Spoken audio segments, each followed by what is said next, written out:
Okay. It says we are live. So let me just do a mic check over here to make sure that we are live. Okay, perfect. And it looks like we are here. So welcome everybody. Welcome back to another episode of the Eventful Life Living Out Loud. I am your host, Janelle Boyd. I am the owner and founder of the Eventful Life Enterprises. I am a event producer. I am also a speaker. In this space, I often coin myself an instigator because I certainly love to make you think differently, especially all my women out there, all my mompreneurs, my women entrepreneurs. Listen, we are in a time of change. We are in a season of shift.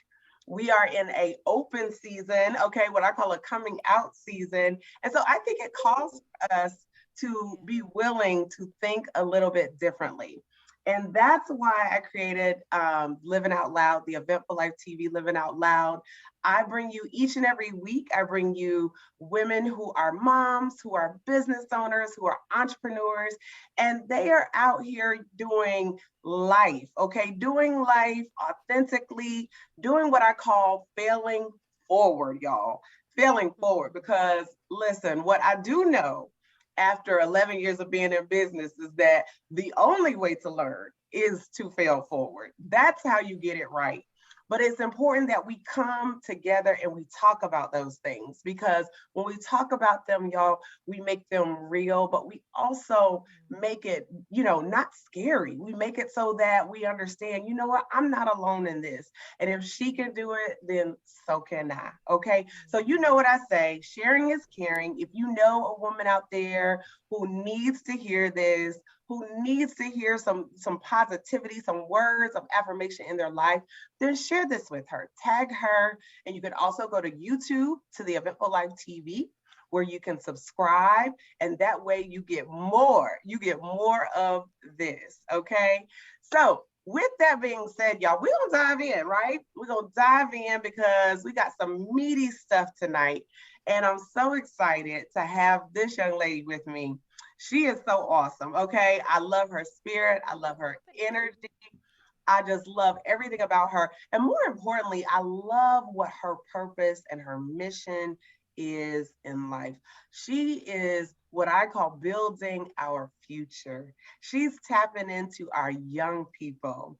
And one of the things that I know is that we're only here for a season. We're only here for a while. And so the impact that we have, right? The legacy that we leave, it's really created and kept by those that come after us, those that are coming behind us. And so it's so important.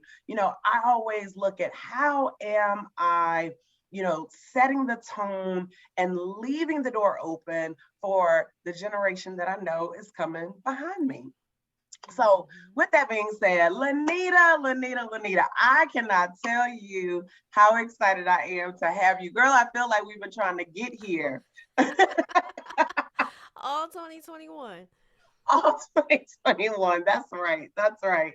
We were supposed to do this episode a couple months ago. Then life started lifing, and here we are at the end of 2021. But I always say, you know what? Everything happens in due time. And I'm just excited that we are here because I know that it's going to be a fruitful conversation. So first and foremost, I want you to share with the folks who you are, okay, so that they know who you are and what you do. Absolutely. I'm excited to be here and thank you for the invitation. And shout out to everybody who's watching live. I'm Linnita Hosten, and I always say that God is using me to bridge internal communication channels inside of the neonatal intensive care unit, which is called the NICU.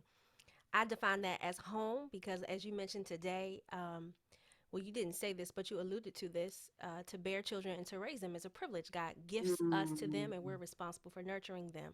And right. so that does intend to be the neonatal intensive care unit, where the Mm, relationship building and molding and the maturity of a child is critical, not only in the home, but also in the classroom. And so consider myself an extension core of what exists at home. And so, high school parents and high school community leaders, those who work with the high school age population in early college, they typically hire me to help their student in their life or in their program Mm, devise a post high school plan. And my job is simply to empower students to stand on their own 2 feet after graduation. I feel mm. like as a parent, and you could relate to this, one of your measures of success is the financial independence of your child. Ooh, And so, say that again, Linnita. Oh, look, she already out the gates preaching. I love it. Love it. and so I simply feel that I've been purposed to help facilitate that conversation that happens at home, and it can be done. So, That's in a right. nutshell, that's That's who I right. am, I an love extension it. cord. An extension cord. She said an extension cord, y'all. That right there of the NICU. I said, okay, wait a minute. I wasn't ready. I was not ready. But I love that because you know what? Our young people do need, we always use the phrase that it takes a village, Yeah. and it really, really does. I think about, and for those of you who know me, my people are little people, right? They haven't, we haven't ventured towards high school yet, but they're little people. And even as little people, I can already identify people who have imprinted on them Mhm. already in their Mhm. very young lives, who have left an impression, who For have sure. helped them to even figure out a little bit of who they are just by Yeah. their interactions, Yeah. teachers, colleagues, cousins, aunties, and so I love that you said an extension, of what is at home because Yeah. it starts at home, but it doesn't stop there. So let's dive in, Lanita. Let's talk about, I want to understand and get to know, how did you find or discover this path of pouring into our young people, pouring into high school students? Because I think that's such a, we were talking before we went live, we were talking and I posed a question to her. I said, well, what else, what do you talk about? What are other things that you talk about? She said, you know what? This is my jam. Like, this is what I do. And I was Yeah. like, and I can respect that because it is what you do and you do it so well. So the fact that the fact that was your response, I loved it actually. Because she's like, I know what I do and I know what I do well. And that's Try to that's stay in that. my lane. So yeah, so how did you get there though? I had a lot of hand holding in a good Mm, way. I had a lot of positive relationships external of my home and inside of my home. I was blessed to have a great relationship with my parents. I was mm. probably what they call the easy child. Um, and I remember being supported by my teachers, several mentors, my high Right. school guidance counselor. A lot of these persons who were in my life 20 years ago, I still keep in touch with. A lot of people on my college Wow. campus. That's And I wanted awesome. to be that for other students. And I always allude to this story. When I was in a high school senior, my mom hired this man. His name was Dr. Azeze. I probably shouldn't name him out loud. But she hired him to help me submit my college application, study for the SAT, all that college access stuff. Mhm, mhm. And after he helped me, I never heard from him again. Like literally, he never, how's it going? Did you finish Wow. school? How's school going? He said, He my only job is said, done. my job is done point blank, period. Give me my money. And I always said I didn't want to be that person. I wanted to be the person who was like, I want to be alongside of the community that I serve and watch Mhm. them flourish, like the people Yeah. who've been for me. Yeah. And Yeah. so it's literally has been my story. And I honestly never imagined that God would use me in this way, nor did I ever feel worthy. I actually got started Wow. professionally in my work at the age of 22. I was hired to oversee like a college outreach program for middle Mm. school students. And they had like data about if we get the information about college, the importance of going, why education matters, Yeah. if we get them in front of our children by the age of whatever sixth grade is that 11, I think? That's If about, we yeah, I want to say like 11, 12. Yeah, if the Mm-hmm. data said that if we get the information in front of them at that age, then they'd be more likely to go and finish. I don't know how true that was, that Okay. is, but that was the data in 2018. And so I was hired to facilitate, like, basically bring that to life. They only Mm, had words. So they were like, we need to spread this message across the state of Maryland. And I was hired to do that at 22. And wow. that's how I That's professionally got huge. started. Yeah. Yeah. Wow. So here you are, 22 years old, and they're like, listen, we need you to take this message and make sure all the students in this age range, in this bracket, that they get this information. And we want you to package it and put it together and be able to speak intelligently on it. Yep. At a time where I was not even confident in my speech and I was being called out for mispronouncing words. Yes. So, Wow. yeah. And So how that what make you feel? Like, were you like, no, wrong person, I sorry? was like, this ain't it. Like, I don't know. I don't know if this is gonna last long. And Hmm. what the kicker was, I was presenting at a middle school. Sometimes I would go inside of a school and I would facilitate a workshop 7 times. I'd have to do it 7 times to reach the entire eighth grade, seventh grade, sixth grade class. 7 assemblies. That's literally how I got Wow. started. People ask me, how are you so refined? Practice. Right. So, can you I imagine mean, doing seven literally. assemblies back Yes. to back to back, one lunch period, and high energy the whole time? And middle schoolers don't care about your feelings. They don't care about how you No. feel, none of that. And so they Always barely say, listening. if you want the real, like, talk to kids, right? You Because I do. can ask my 8-year-old and my 5-year-old a question, and they are going to give me 100%. Okay. No cap. None. No filter. Straight no cap. See, I got to learn to speak their language. But yeah, that's where I got my start. And I was at a Wow. school in, I think, Charles County, and I met a gentleman who watched my presentation, and he said, he told me, this was at 22, you have a gifting inside of you that I don't know if you realize how big it is. And this Mm. whole little thing that you're doing for them is great, but there's a message in you. Like, there's one inside of you. And I was like, okay. This was I wasn't even what was I saved at this point? I was very toddler like in my faith. I'm like, okay. Yeah. Yeah. And So he once said, I would again, love you're for. like, okay, sir, wrong person, but okay. He was like, do you know I'm 22? He was like, I figure you about that much, yeah. But he said, I'd love to do lunch with you to kind of Hmm. talk through how you could, like, elevate your gift. So I go Wow. and have lunch with him. We went to a Thai spot. He's attractive. I'm not too bad looking on the eyes. I'm thinking, maybe there was something else. This was just his Connection. entryway. But no, he was very serious. He came with a notebook. He had a plan for us to do a student leadership tour Hmm. in Prince William County, Maryland. We went to the Prince William County Student Leadership Conference. That was the first time I ever spoke. That was in 2013. And Wow. after the conference was over, he said, "How does this feel?" I said, "It feels incredible. I can't describe." Like, he was like, "Yeah, that's what I saw in you when I saw you in Charles County." So What? let's go get it. That's literally how I started. Ma'am, wait a minute. Okay, so first of all, y'all, I have to point out some things. Y'all know how I do. I gotta interject. I'm gonna grab my coffee Because because I'm.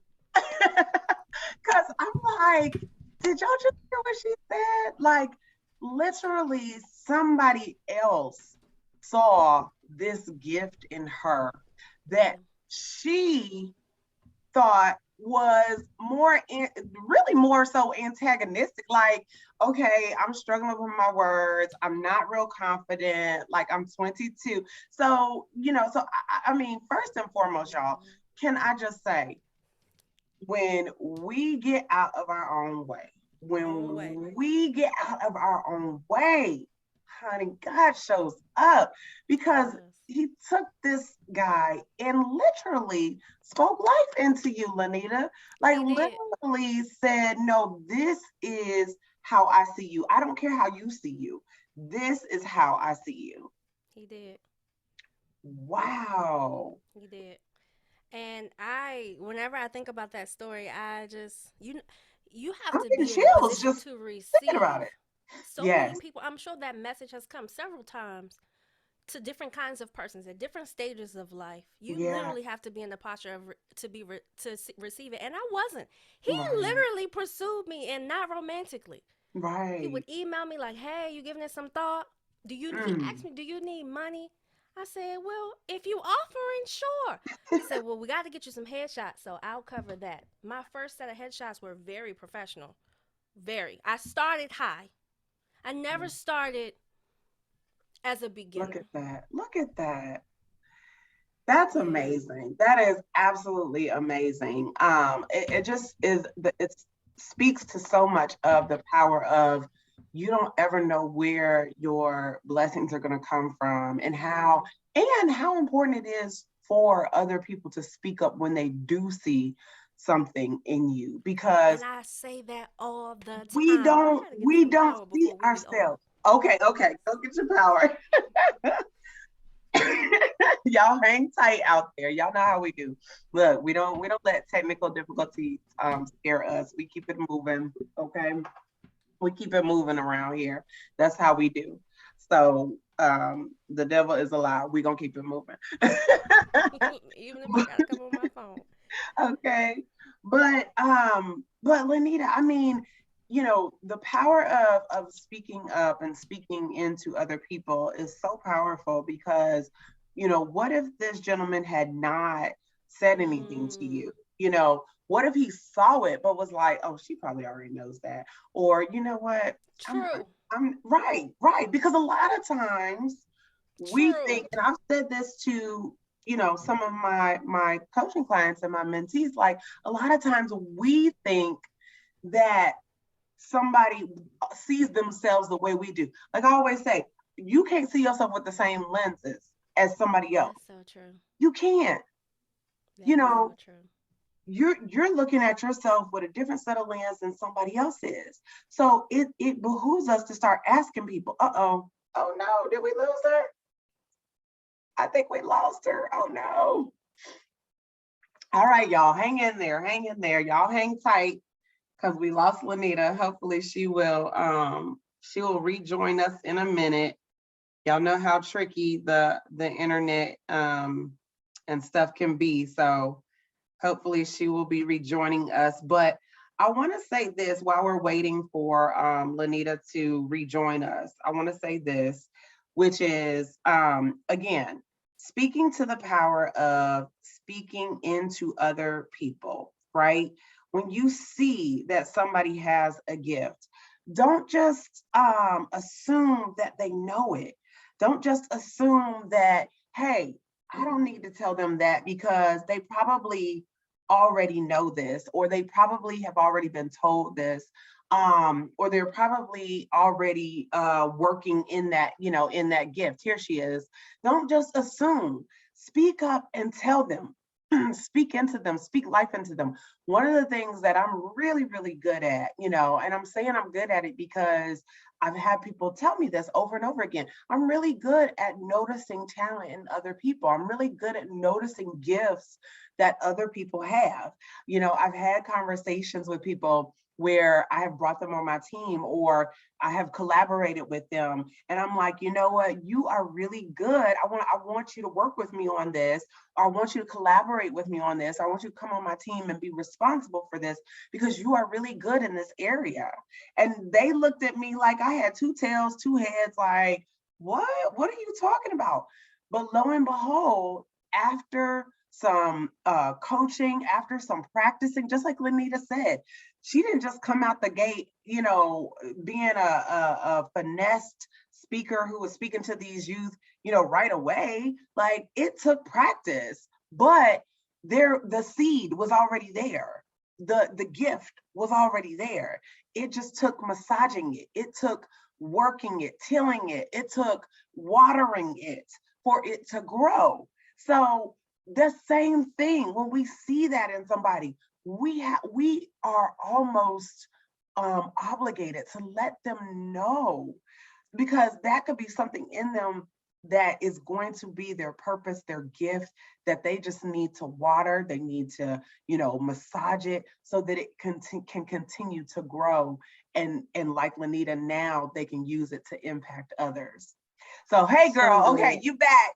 So good. I am back. I'm sorry. Lost power. It's okay. Look, we've been out here talking. So no, this was good. This is good. So I want to jump into, because you shared how, this gentleman came to you and said, hey, I see this gift. You got something here. I want to work with you and do this, what, I just got through sharing with the audience. Like, I I feel heard like you ministering. that's something we don't do enough. And Yep. I want to know, kind of segueing into my next question for you, which is, what is the number one thing? Because I could just think, like, as a young person, if I'm still developing my gifts, if I'm still trying to realize what my path is, because I think about myself, I didn't really know what I wanted to do, or what I was truly gifted at.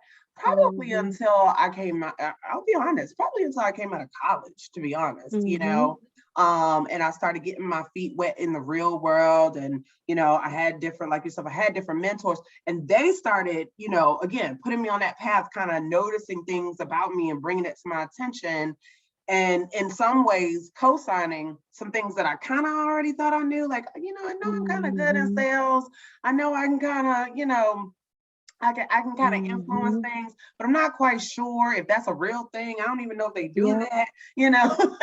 So what are some of the concerns when you are out here talking with the youth and speaking with them that they are sharing with you? Because I think it's important for us, as the ones who are coming before, to even be able to step in their shoes, or understand their shoes, in terms For of sure. what are some of the real legit concerns that they have. Yeah, I'll answer that question. I just wanted to add this: the affirming of our children, affirming what they are innately good at, not Mm. what you want them to be and Oh, do yes. well. Yeah. Because again, they're loaned to us. So Yeah. while we can drive them in our area of desire, Mm. you and I have seen what this look like in the long haul. It causes Yeah. us to have lack of certainty, Mm. unfulfillment. Come The on. misalignment is it's Yeah. discomforting, Yeah. Yeah. and to It some can be degree it can be a disastrous. setback. Yeah, Yeah, it can be a that's right. setback. So affirming the things that you naturally see in them and allowing them to slowly evolve and develop whatever that natural thing Mm. is. Your counsel to them should be helping them, what I call, make money from that thing. And that looks Right. differently now in today's gig economy. You see That's how that right. could be Yeah, totally possible. a multitude of things. Yeah, There's no shortage. There's no shortage. So I did want to drop that in. But that's I ask good. this question all the time. I ask this question. I have this survey I use whenever I'm doing in-person events. I'm collecting data. I use Mm-hmm. a survey platform. What is it called? Mentimeter. Okay. And I Oh, yes, I'm ask, familiar with Mentimeter. That's good. okay, it's data collection, but it feels like engagement Okay. when you're in Okay. the event. Yes, because you can share the results and Hmm. everything, right? And it goes inside of an Excel spreadsheet. One of the questions, a few of them that I asked, what are the words that you needed to hear as a child? Mm. Wow. And words, common responses: it's going to be okay. You're good Mm. enough. I believe in you. Um, don't worry about it. I Yeah. have your back. Mm. Those are like the common words that I've Common heard. words. Wow. Other Wow. words, the second question I asked are, now that you know what you needed to hear, can you share why you feel like that was necessary? Like, why are Mm. those words necessary? Yeah. Affirming, it would have helped me build self-esteem. I Mm. sometimes don't have a sense of like confidence in my judgment. Yeah. I'm having difficulty dating. So now they're connecting the bridges from what they lacked. So I take the data, and usually when I'm doing a keynote, it's to college age students. Mm-hmm. But when I'm Mm-hmm. working intensively, it's to high school students. So now you can see why I collect the data. So I just Yeah. take that and give it back to parents before they leave the neonatal intensive care unit. These are some Mm. things I just Yeah. like, if we could get to them before they exit. That's Um, right. That's right. yeah. And what's interesting is, as I'm hearing you share these words, these different things that that you are collecting from them, the affirmation, the I've got your back, the don't worry. It's interesting to me because as a full-fledged adult, I still see Mm. and hear some of those exact Wow. same things. Wow. I wish I knew that I was enough. Affirmations. Wow. Don't worry. I mean, Wow. I could sit here and literally, you know, jot down every single one of these for adults right now in this season right now, where we are literally seeing that so many of us are struggling with those exact same Wow. things. So let's take this full circle, Wow. because to your point, if our youth are saying that, and now fast forward, you got grown-ups saying that, where's Mm. the disconnect? Mm. Where are we not doing the work? Where do we need to make sure we are tapping in so that Mm. you're not 40 saying the same thing as when you were 18? That's true. And you know, I really want to attribute this. I kind of shy away from blanket statements. I'm very cognizant about not labeling, generalizing, grouping, Sure. but after a certain age, this is why I feel like the development of our children, when we have them, that's the most critical time, because once they transition into post high school and they're depending on the kind of support that they have through college or after college, if they have great support, this is delayed. What I'm about to say is delayed. If they don't have any support, this is like sped up, but it's survival mode. There's no time to process, think about what you lack. You're literally trying to sink or swim. Yeah. So forget about what I need. I need money. I need a place to live. I need a car. I need a job. I need, and then when you get those things, and this is about the time they get to you after, you know, time has died down, you're a little established. Now you want to think about, okay, well, what else can I do? Then you're revisiting. So all of those things were kind of like momentarily stuffed under the rug. So I do feel like it's survival mode that when we, and I don't know, I've been there too. When that mode kicks in, them little small, even though they're big, but we turn them into small giants. Small things. They don't matter. Yeah. Well, and to your point, I love what you said about survival mode, because in survival mode, you're already thinking that time is a deficit, that time is lack. You think of time in lack. So you're not taking the time to think or process or feel or emote. And so therefore you're just doing, right? You're just going. And I think the same thing, the other part, right, is that the generation that we grew up in, like I know when I was growing up, it was like, look, you get your job, you go learn, you get your job, you get your career, you go do, like, those are the things that you do, and that equals success, that equals, happy, that equals you're gonna be good, right? You're gonna be set up. Yeah, for sure. And we're realizing, okay, but that's not it. Like, that's not the whole equation.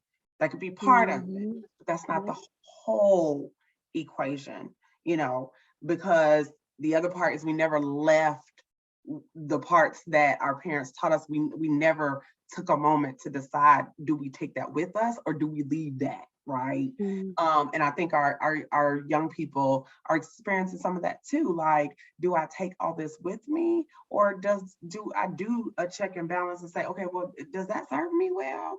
Well, no, that can't go. Like, that has to stay,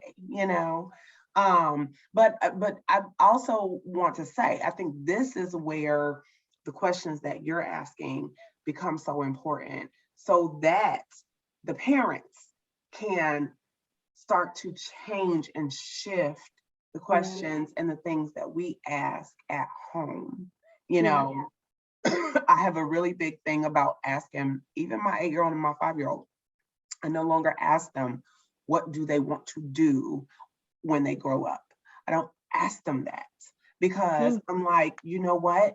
It is not what you want to do. It is who do you want to be? And I don't even use the word grow up anymore, because I said at 41, mommy is still growing up. So that's so good. Who do you want to be right now? And then I'm going to ask you again, who do you want to be in the next couple years? And I'm going to ask you again, and I'm going to keep asking you, because my hope is that every single time I ask you, it changes. And that's, Linnita, that's where I feel like we got to start asking the things that we need to ask our kids, so that they can learn how to like to your point, process, and how to think a little differently. Yep. For sure. I spend every Thursday at 8 p.m. when I leave with you, that's where I'm going, talking about conversations that we can have with our kids. Yeah. And a lot of that is teaching them to critically think. That's something that we don't do when we, as a form of sometimes protection, we want to guide them in the best way. So we tell them, but that doesn't teach them to operate independent of counsel. If the goal is self-sufficiency, then I have to train you to think critically. So then asking questions becomes essential to how we communicate. That's good. So you ask them questions so that they can come up with their own, because you want them to develop a level of confidence, like devising their own opinions. Like that starts with you asking questions. That's it. It don't cost no money. It ain't got to be no after school activity. You ain't got to pay nobody. That's right. Dialogue, communication. Because in every single question that you just said that you asked them, every single thing was pretty much they wish somebody would have asked them. True. Right? Like, even the don't worry. Okay, well, are you worried? Is there something you're worried about? Why are you worried? Why is it causing you to worry? Right? Not don't worry, stop worrying about that. Well, how's that gonna help me? And I love, this is my favorite thing I always say. People always say, I actually, does your child know what you do for a living? They don't need to know about grown folks' business. They know I go to work and I make money. Oh, that boils my skin. So when do they learn? When they need to? So our job is exposing so that they can make an objective decision. We give them all the options and let them make the decision. We guide them. So there's no, it's a grown thing. No, it's not a grown thing. It's a let's learn now thing, because eventually you don't know your timetable. If you limit everything until they're grown, what if you're not here when they grow up? That's right. And grown. And so when do they then realize or step fully into the fact that they are grown, right? You've been telling them, well, that's grown for, okay, well then that means I'm not grown. Okay, but then when I got this 25-year-old still sleeping in my basement, well, I'm not grown. No. No. You grown. You grown now. Yes, you grown. And that's literally what happens when our children turn 18. We say, okay, you're grown now. So after all that time, you're not grown, it's got a grown folks business. Oh, you're grown. So go ahead and figure it out. That's you're like, what? And they scared to death. Like, what you mean?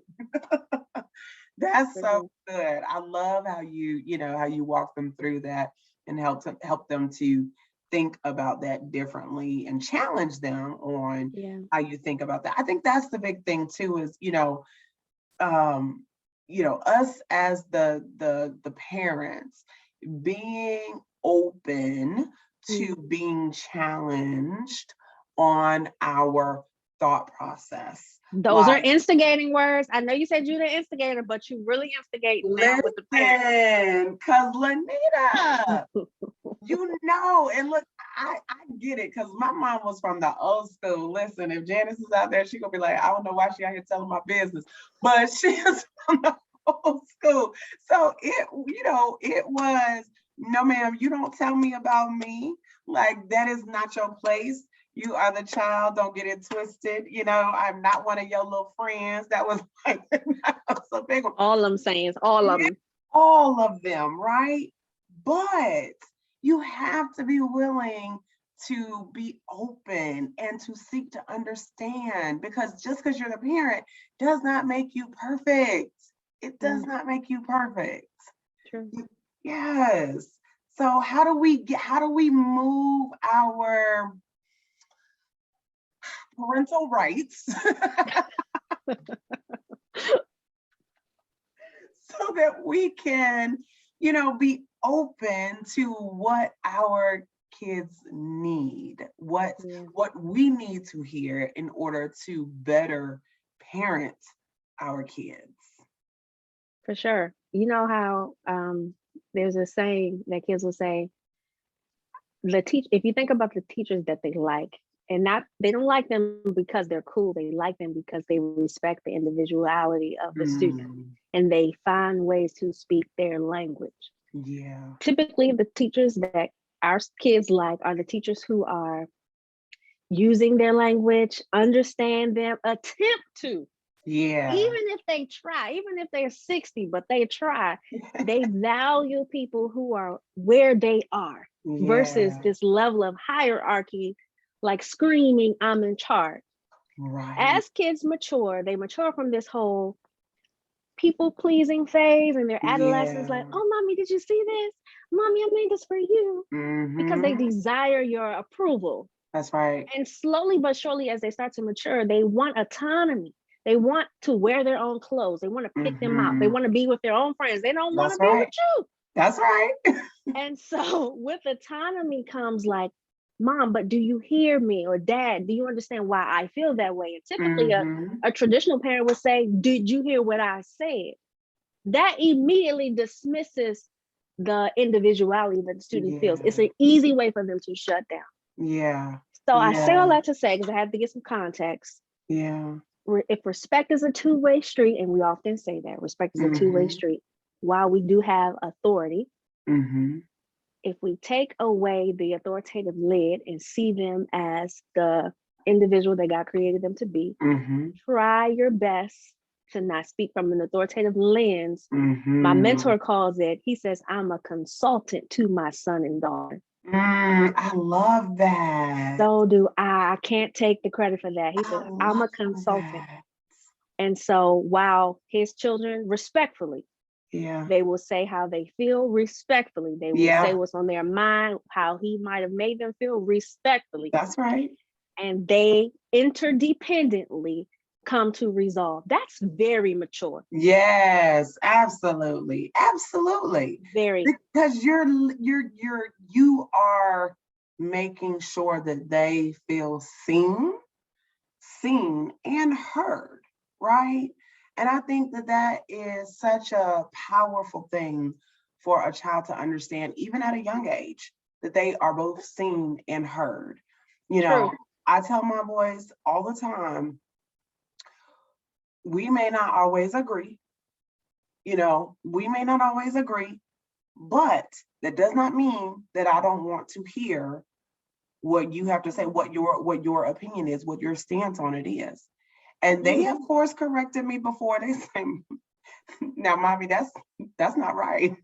I'll say something and they'll tell me that's not right, because this is supposed to be all of ours. I'll say, well, those are my chips, so you can't have them. That's not right, because this is everybody's. How does that make you live feel? Here. So, initially my little old school wanted to be like, wait, who got jobs? But I had to pause and be like, okay, you know what? You're right. It is ours. It is everybody's. I said, right now, I want some. So therefore, I am going to have some. Because right now, I am the one who is looking to partake in these, right? So I have to change my language to make sure that I'm still getting my point across, but ensuring that they understand that I'm not telling them that they're wrong, because I can't come back and say you're wrong after I've already set the tone for everyone is to be heard, and and everyone is to be seen. what I also say though is that, again, we may not always agree, right? But I still want you to know that your voice was heard and that you are seen. Yeah. Right? So I think that's important so that they don't just find themselves out here just going along with whatever because it's somebody who's older than them and they're trying to show respect. You can show respect, but still voice your opinion. Yeah, so mature and healthy. Yeah, and it's uncomfortable. It's so Yeah. funny. Like in our dysfunction, we're most comfortable. Ooh, So we gotta learn to get Linnita, uncomfortable. you know you over here tap dancing on some people's nerves. She said in our you said we in are our dysfunction, we are most comfortable. Oh, in our dysfunction, we are most comfortable. Oh, y'all hear her? I'm literally asking people to like be outside of your comfort zone, which is, well, depending on how you define it. I define it as healthier, but it's different. Yeah, it's different. It's gonna be uncomfortable. Yeah, it's different. And that really is the word right there. It's different. Be okay with different, right? You may not have been raised that way. I was raised that way, but be okay with different, right? Yeah. Because you got to be open. So we kind of tapped into what I wanted to ask you next, which is, one of my hopes and desires is for our next generation of youth is that, they really get out here and almost reimagine how they can do things. I think it's so powerful and so empowering when you can look at something and say, you know what, we ain't got to do it that way. We can do it this way. And this way is just as effective, it's just as impactful, and it's just as purposeful, but it's just a different way, And I really do. That's truly I would say at the highest of heights of what I want for our next generation is for them to see that, you know what, we can come in here and do it differently, but still get it done, right? Yeah. How do we, kind of help set the tone for that? What are things that we can do? I know we've touched on some of it as far as, be open, be willing to, to think differently. But what are some other things that we can do just to kind of, open that door for the next generation? For sure. And it's interesting. You're asking me the question that workforce development professionals are trying to solve right now. They're trying to solve why the current recent graduate wave of employees are lacking critical thinking skills, the ability to work in team, resolve conflict. Oh, wow. Be fluent in their verbal and written communication. They're trying to solve that problem now. So you're asking me, so funny, you're asking me, how do we contribute to the next generation? And workforce development professionals are asking the same question. Wow. I feel very simple. Be intentional about how you're incorporating critical thinking. Take the lid of coddling off. We coddle as a form of protection. Well, we assume it's protecting, but it's enabling. So I'll give you some practical examples. I'm all about practicality. Yes, which I love. When you go to the grocery store, assign them the items to pick out. So your job is to get the tuna fish, the bread, and the butter. Well, where's that at? That's your job. Oh, that's good. We're not leaving until you find it, because it is causing them to think. I gotta ask questions. Well, Mom, where's the butter? It's usually in that aisle. I mean, you're with them. Because eventually the goal is that they can walk in the store on their own without you saying, go down aisle 2, look at the bottom, get the butter with the big sun on it. Like, you shouldn't have to do that as they age. They shouldn't have to FaceTime you to be like, Mom, where's the butter? That's a sign that you have not taught them to critically think in your absence. So you've been coddling them. That's good. You say, we're going to do it together. Some things is great for them to do independently. On their own. That's practical. That's right. That's good. When they receive gifts, have them call the person and say, hey, I just wanted to say thank you. My mom gave me the gift that you gave them. Again, practically getting them to practice verbal and oral communication. Yeah. Because they have a feeling that they now have to articulate, not what mommy said. Right. So we can say, oh, did she get the gift? Yeah, she got it. She told me to tell you thank you. That's enabling. So you teach them to verbally express gratitude. They need to call. That's practical. That's right. That's right. And responsibility. That's right. And responsibility. Yeah. And That's responsibility. so good. Oh, that's good. That's so good. So I'm okay. So I'm using both of those. Look, y'all see my kids down the. I'm like, Linnita taught me this. And I want to add this, while you're doing that and they become good at those things, the byproduct is increased self-esteem, because they have like seen what it's like to go from not being able to do something, giving firm instructions to do it, typically being corrected, to now being able to do it without very little help. That boosts your self-esteem versus someone saying, how come you don't know how to do that? You don't know what I say. You don't see me going to school every time. So you didn't teach them to do that. So teach them first, counsel them as they go. Well, the butter's always gonna be next to the milk. And as they go, you affirm them, great job. Next time you're getting grits. And over time, that increases their esteem, and you all are doing it interdependently. Oh, that's so good. Okay, Linnita, look, I'm glad this is recorded, because I'm gonna have to go back and remember, listen again and be like, okay, well, I'm gonna do A, I'm gonna do B, I'm gonna do C, because this is good. And this is, again, for somebody like me who really, I always say, you know what, I'm not raising babies. I'm raising human beings. And I need for y'all to be able to go out in this world and know that you can function, that you can thrive, that you can do, that you will be okay. Like, I need to know that, but I need you to know that too.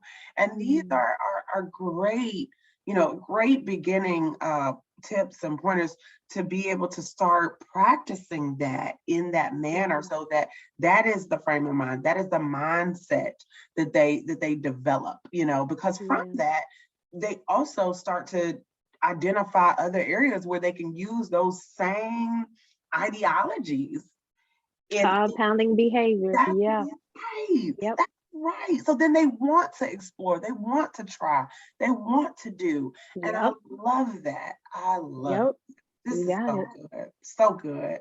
So, and I can see, of course I have little ones, but I can see this at all ages, of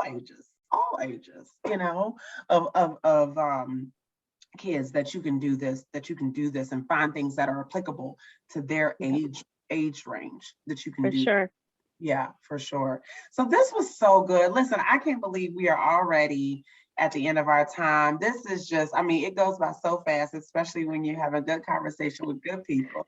But this was so good. Thank you so much. Listen, before we go, I want you to tell everybody where they can find you. If you, have children, if you have children that one day will be in high school, if you are going to want to stay connected with Linnita, so that, you can listen to her and listen to some of the things that she is sharing, about how to empower. She said it when she first started, how to empower them so that when they go out here, it does not feel like this big scary world. The worst thing in the world is when a